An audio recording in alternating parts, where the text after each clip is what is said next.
கீதையில் 2வது சாப்டரில் 30வது ஸ்லோகம். தேஹி நித்யமவத்யோயம் தேஹே சர்வஸ்ய பாரத தஸ்மாத் சர்வாணி பூதானி நத்வம் சோசித்துமர்ஹசி.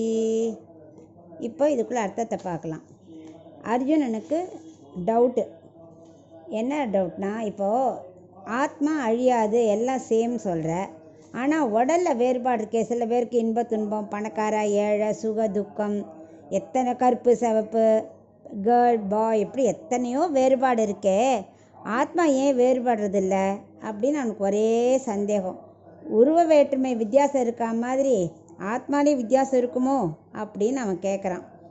அதுக்கு அவர் இப்போ சொல்கிறார் மறுபடியும், உடலுக்குள்ளே இருக்கிற ஆத்மா எப்போவும் என்றைக்கும் நித்தியம் அர்ஜுனா. எல்லாருடைய தேகம் அழிஞ்சாலும் எந்த ஆத்மாவும் அழியறதில்லை அப்படிங்கிறார். ஏன்னா அதில் நீ அதுக்காக நீ பீஷ்மரையோ துரோணரோ அழிஞ்சு போயிட போகிறாரு, நீ கவலைப்படாத. எல்லாரோட ஆத்மாவும் நித்தியம்தான், அதில் உனக்கு சந்தேகமே வேண்டாம். இந்த கவலையை விட்டுடு.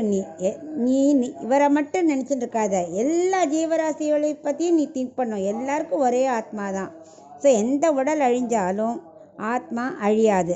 அந்த திருட விஸ்வாசம் வேணும். நமக்கு கண்ணன் இருக்கார், அவர் காப்பாற்றுவார் அப்படிங்கிற திருட விஸ்வாசத்தோடு நீ மனசை திடப்படுத்திட்டு சண்டைக்கு தயாராகணும் அப்படிங்கிற.